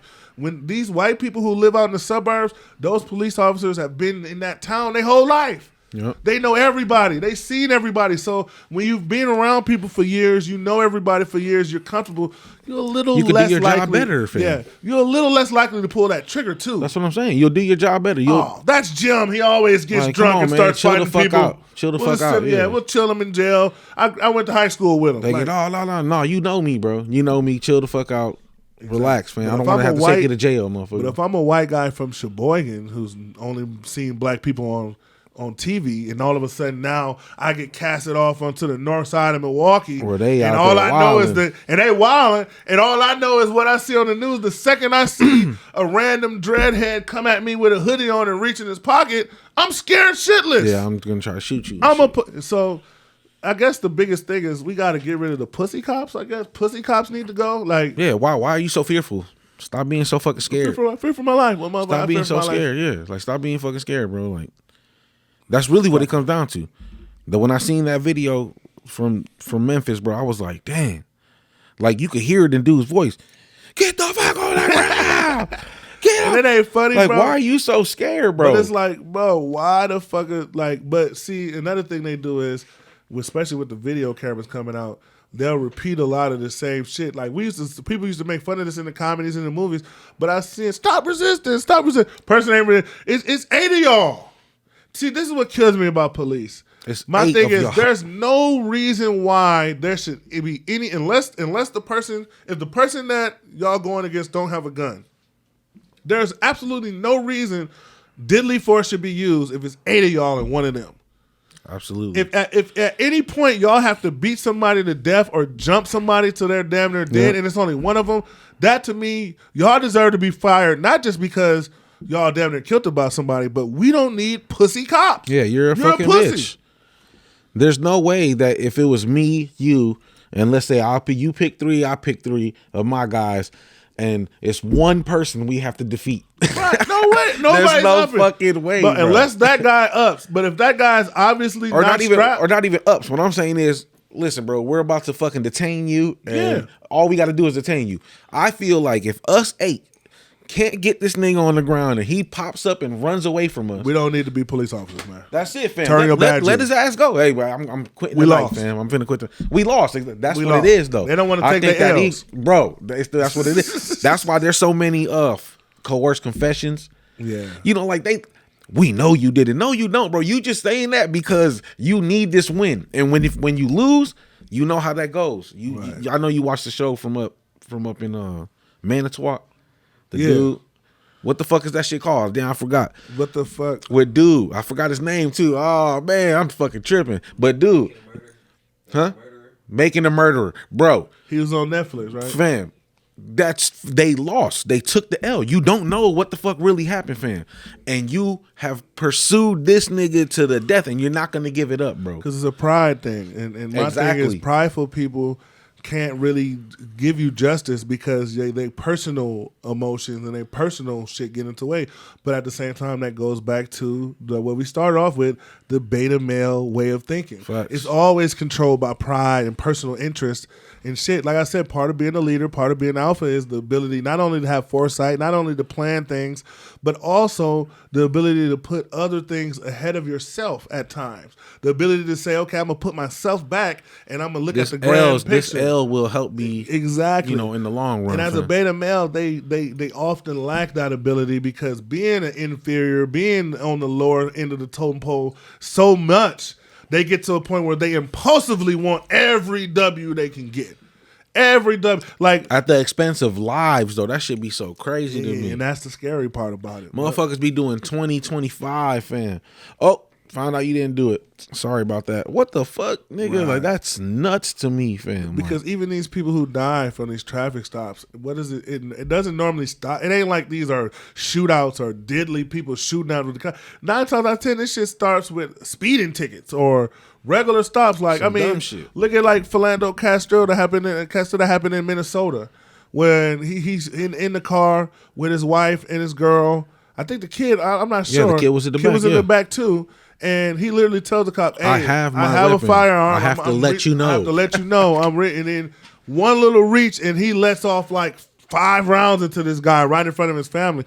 That was one of the most. It was sad, but it was one of the biggest examples of pussy I've ever seen in my life. Like I don't even think Naughty America or any porn network could do better than that display of pussy I saw when I saw that. That was the biggest display. But I'm like, he tells you he has a gun. And that he literally said, I have to let you know. He was like, what do you mean you got to go? He's like, I have to let you know because of he said something about like my permit or whatever. He tried to do it the right way. I have to let you. I'm literally doing what they told me in the fucking class to do if I was to get pulled over. I'm letting you know I have a firearm on me because I'm supposed to. You know what I'm saying? He was like, what do you mean? No, don't do that. Don't.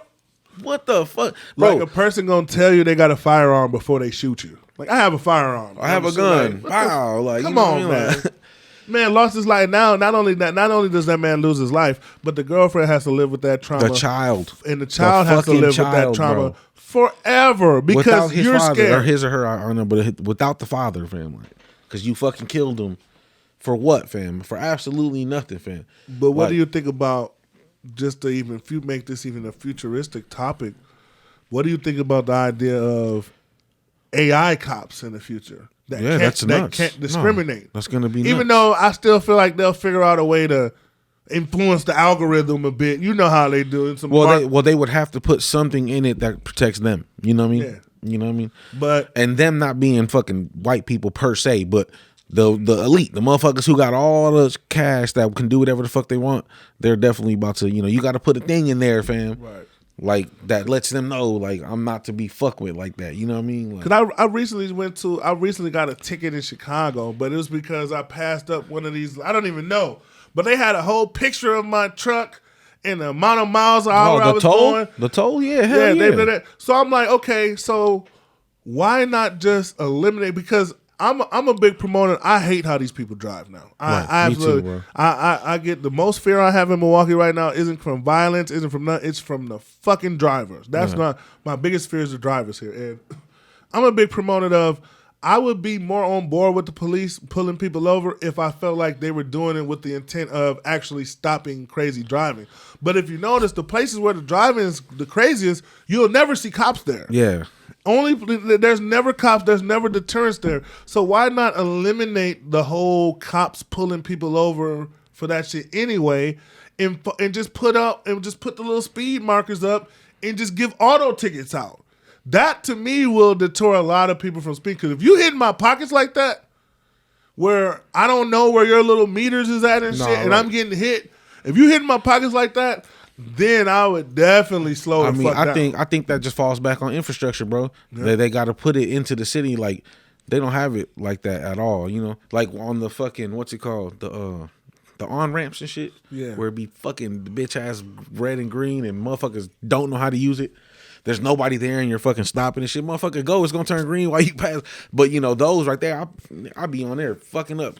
Fuck that shit. Because there's nothing there, you know? But at the same time, I don't want that shit. I don't want that shit anyway. That surveillance shit is scary as hell, fam. But it's already going on, though. Yeah, no, they got it down in Florida like a motherfucker. I was in the Walmart line, fam. I look up like that. They get all the fucking faces have boxes on them.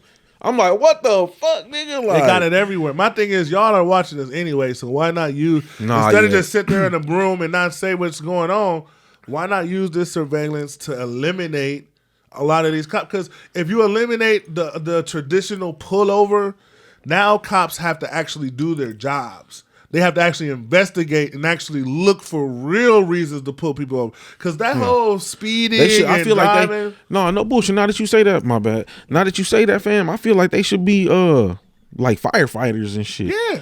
Oh shit, it's an emergency where niggas might need the guns out. Call the police, nigga, like, and they fucking slide down they pole with they weak ass. No, but this thing, who drives more? The number one drivers in most cities are what? Working, upper, lower, and middle class people. Those are the number one people that get affected is working class.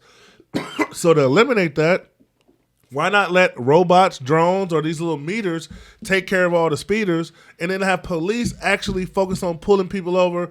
Not because of how they're driving or they're speeding, because that's the cheat code. And then once they legalize marijuana, I smelled weed, so now I can search you. Eliminate the bullshit, because all you're doing is pretty much putting a net out into the ocean and catching any fish you can get. See, but then that would cut into their piece of the pie, and that's the ultimate. That's the ultimate thing is they're greedy. Yeah, but that shows you that the intent isn't to protect and to serve, is to get money. So in order for us to change the system, we have to change the intent. And the systems that I'm talking about putting in place, that changed the intent. Once you put actually speeding machines out there that can catch people speeding, now you're actually going to slow down the amount of people speeding. And now you put the pressure on cops that can no longer just rely on those little nitpicky rules. Yeah. They have to actually do investigations. They have to actually look at people who are driving with no plate. They have to actually look at things and be like, okay, and making them invest, like, because we watch CSI all the time and all this. They got to have their case perfect before they go in for somebody, right? All the police should be like that. And if you make them do their job, now all of a sudden you'll see a lot less of these innocent people. And that's another reason why white people feel so comfortable. And like I said, not even just white people, but people of that culture feel so comfortable when they feel uncomfortable. I'm going to call the police. Because they know once the police are involved, there's a good % chance I can put your life in danger. Damn. I don't want to do it myself.